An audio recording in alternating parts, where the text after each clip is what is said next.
My perfect brother and his fiancée demanded my college fund for their lavish wedding.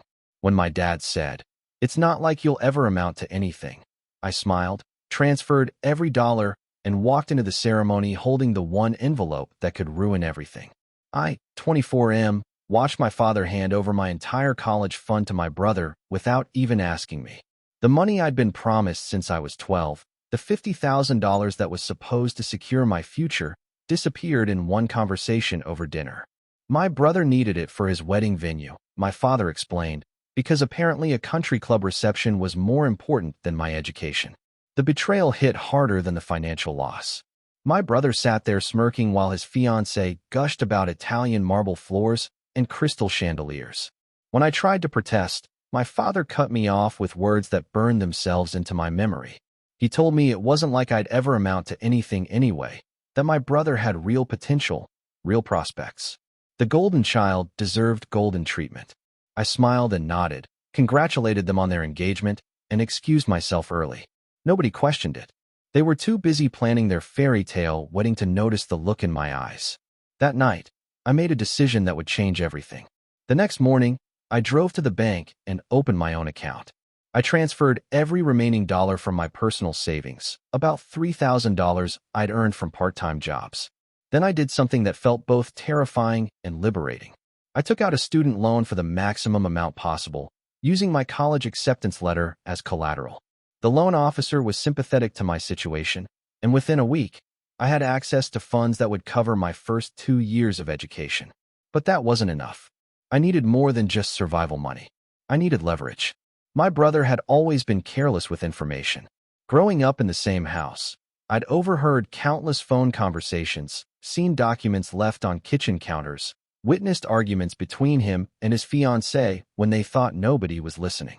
The golden child had secrets, and some of them were darker than my parents realized. 3 weeks before the wedding, I started my research in earnest. Social media was a goldmine.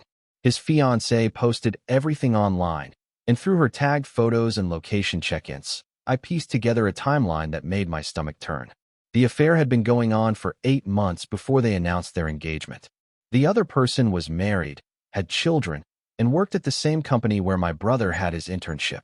I took screenshots, compiled dates, cross-referenced social media posts with credit card statements I found in my father's office. The evidence painted a picture of deception that went far deeper than anyone suspected. The wedding venue deposit had been paid for by my brother's affair partner, not my college fund. The expensive ring, the elaborate bachelor party, the designer dress for his fiancée, all funded by money that came from somewhere my parents would find morally reprehensible. But I needed something more concrete, something that couldn't be dismissed as circumstantial evidence. The opportunity came during a family dinner 2 weeks before the wedding. My brother's fiancée was showing off wedding favors when her phone rang.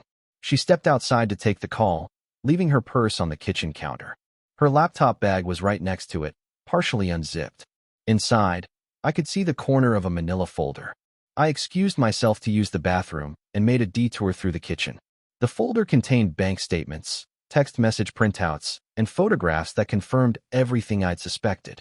More importantly, it contained a signed confession letter she'd apparently written to her own family, explaining the truth about their relationship and the wedding funding. She'd never intended to send it, but she'd written it anyway, perhaps as a way to process her guilt. I photographed everything with my phone, returned the folder to her bag, and rejoined the family dinner as if nothing had happened. The wedding day arrived with all the pomp and circumstance my father's money could buy. The country club was decorated with white roses and gold accents, exactly as my brother's fiancée had dreamed. Guests filled the manicured lawn, champagne flowed freely, and the photographer captured every moment of their perfect day. I arrived early, dressed in my best suit, carrying a simple white envelope that contained printouts of every piece of evidence I'd gathered. Bank statements showing the true source of their wedding funds, screenshots of compromising text messages, photographs that would destroy reputations and end marriages. Everything my golden brother had built his new life on, ready to crumble with one revelation. But I didn't plan to destroy the wedding. Not yet. Instead, I approached my brother during the cocktail hour, when he was surrounded by college friends and distant relatives. I pulled him aside near the rose garden, away from the crowd, but still visible to wedding guests. I told him I knew about the affair, about the money, about the lies he'd built his engagement on. I watched his face change from confusion to fear to anger in the span of 30 seconds. He tried to deny it at first, then demanded to know what I wanted. I explained my terms calmly and quietly. I wanted my college fund returned, with interest, within 60 days. I wanted a public apology to me and our family for taking money that was never his to claim. And I wanted him to tell our parents the truth about where the wedding funding really came from. He laughed at first, called me delusional, said I was jealous and desperate. I pulled out my phone and showed him one of the photographs. His laughter died instantly. He asked what would happen if he refused my demands. I told him I'd walk into the reception, request the microphone during toasts, and share some interesting financial information with all their wedding guests. His affair partner's spouse was in attendance, along with several of his fiancée's family members who had strong religious convictions about adultery. The color drained from his face. He tried to negotiate, asked if we could discuss this after the honeymoon, suggested alternative arrangements. I told him he had until the end of the reception to give me an answer. The ceremony proceeded without incident. My brother fumbled his vows slightly, his hands shaking as he slipped the ring onto his fiancée's finger, but most guests attributed his nervousness to wedding day jitters. I sat in the back row, the envelope resting on my lap, watching their fairy tale unfold. During the reception, I mingled with guests, ate the expensive catered food that my college fund had helped pay for, and waited. My brother kept glancing in my direction, his jaw clenched, his new wife completely oblivious to the tension crackling between us. The toast segment approached. The best man spoke first, sharing embarrassing college stories and expressing confidence in my brother's character. My father followed, talking proudly about his successful son and beautiful new daughter-in-law, about the bright future ahead of them. Then the microphone was offered to other family members. This was my moment. I stood up, walked to the front of the reception area, and accepted the microphone from the DJ. The room fell quiet, all eyes on me. My brother's face had gone completely white. His fiancée smiled expectantly, probably anticipating a heartfelt brotherly tribute. I began by talking about family, about trust, about the bonds that hold us together through difficult times. I mentioned how proud I was of my brother's success, how impressed I was by the beautiful venue and elegant ceremony. The guests murmured approval, some raising their glasses in anticipation of a toast. Then I paused, looked directly at my brother, and made my choice. I told the crowd that family meant supporting each other's dreams, that my brother had always been someone I looked up to, and that I was grateful for the example he'd set throughout our lives. I raised my glass and proposed a toast to the happy couple. The room erupted in applause. My brother looked confused, then relieved, then suspicious. I handed the microphone back to the DJ and returned to my seat, the envelope still tucked under my arm. 20 minutes later, my brother approached me near the dessert table. He asked why I hadn't exposed him, what my game was, whether I was planning to blackmail him indefinitely. I told him I'd realized something during his ceremony. Destroying his wedding wouldn't get my college fund back. It wouldn't undo my father's cruel words or change the family dynamics that had shaped our entire lives. All it would do is cause pain to innocent people who had nothing to do with our conflict. But that didn't mean I was giving up on justice. Instead, I handed him a business card for a private investigator I'd hired the previous week. The PI had been documenting the affair independently, building a case that could be presented to my brother's employer and his affair partner's spouse. The investigation would conclude in 60 days, and the results would be shared with all relevant parties unless certain conditions were met. My brother stared at the card, his hands trembling. He asked what I wanted from him. I repeated my original demands. College fund returned with interest, public apology to the family, truth disclosed to our parents. But I added one more condition. I wanted him to fund my education completely, not just return what was originally mine, but pay for all 4 years plus graduate school, if I chose to pursue it. He protested that he didn't have that kind of money, that the wedding had cost a fortune, that his new job wouldn't cover such an expense. I reminded him about his creative financing methods and suggested he could be equally creative in finding ways to honor our agreement. The reception continued around us, guests dancing and celebrating while we negotiated the terms of our family's future. His fiancée approached at one point, asking if everything was okay, sensing the tension despite our controlled voices. My brother assured her we were just having a brotherly chat, that everything was fine. She smiled and returned to the dance floor, completely unaware that her marriage was already balanced on a knife's edge. Update 1. The 60-day deadline came and went without my brother meeting any of my demands. He'd tested my resolve, probably hoping I was bluffing about the private investigator. He was wrong. The PI's report landed on multiple doorsteps the same morning. My brother's affair partner's spouse received a comprehensive folder documenting 8 months of infidelity. My brother's employer received evidence of financial impropriety and misuse of company resources.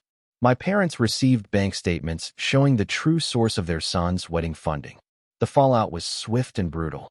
My brother's affair partner was served with divorce papers within a week. The custody battle was vicious, with the children caught in the middle of accusations and recriminations. My brother's name appeared in court documents as a correspondent, effectively ending any chance of maintaining his professional reputation. His employer launched an internal investigation that revealed my brother had been using company credit cards for personal expenses, including romantic getaways with his affair partner. He was terminated immediately, his professional references destroyed, his career prospects in that industry essentially eliminated. My parents' reaction was the most satisfying part of the entire ordeal. My father, who had dismissed me as worthless, now had to confront the reality that his golden child was a liar, a cheat, and a thief. The disappointment in his eyes when he called to tell me about the revelations was worth every moment of pain I'd endured. My brother's marriage lasted 6 months. His fiancée discovered the extent of his deception gradually, through social media, mutual friends, and eventually through direct contact with his affair partner's ex-spouse. The annulment proceedings were finalized before their first anniversary. But I wasn't finished yet. Update 2. Using the leverage I'd gained from the scandal, I approached my father with a proposal. My brother owed significant debts from the failed marriage, legal fees, and his inability to find employment. The family's reputation had been damaged by the public nature of his disgrace. I offered a solution that would benefit everyone involved. I would use my evidence to help rebuild my brother's life, providing character references and financial support, if my father agreed to fund my education completely and publicly acknowledge the mistake he'd made in choosing favorites. Additionally, I wanted my brother to work for me once he got back on his feet, in a business I was planning to start with my newfound financial backing. My father, faced with the choice between supporting the son he'd dismissed and watching his golden child continue to spiral downward, chose pragmatism over pride. The college fund was restored with compound interest. My graduate school was fully funded. And most importantly, I received the apology I'd been waiting for my entire life. My brother, humbled by his circumstances and desperate for any kind of stability, agreed to work in the consulting business I established after graduation. The irony wasn't lost on either of us. The worthless son was now the employer, and the golden child was grateful to have any job at all. The envelope I'd carried into that wedding ceremony had contained the power to destroy lives, but I'd chosen to use it as a tool for reconstruction instead. Sometimes revenge isn't about burning everything down. Sometimes it's about building something better from the ashes of other people's mistakes.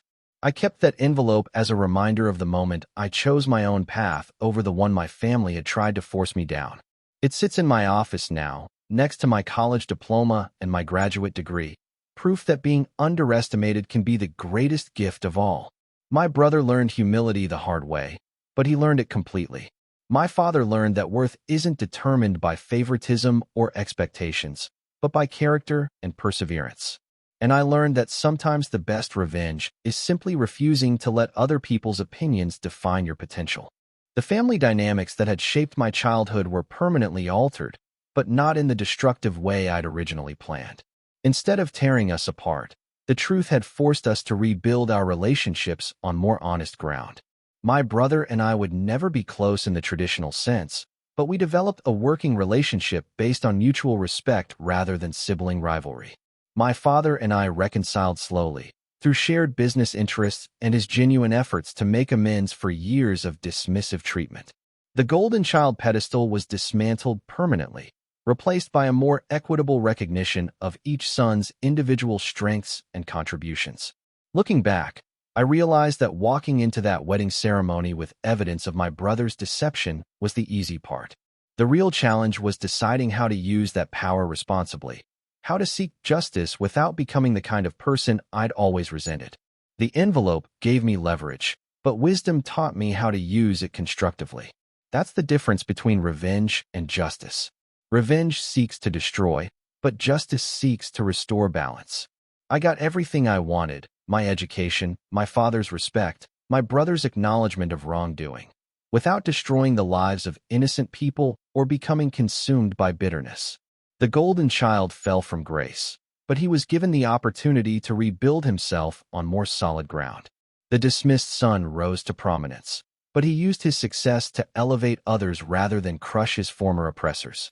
And the family that had been built on favoritism and false expectations learned to function as a team, each member contributing their unique strengths to collective success. Sometimes the best stories don't end with dramatic explosions or devastating revelations. Sometimes they end with quiet victories, patient reconstruction, and the satisfaction of proving that underestimation can be transformed into motivation. The envelope I carried that day contained the power to end my brother's happiness, but I chose to use it to begin my own instead.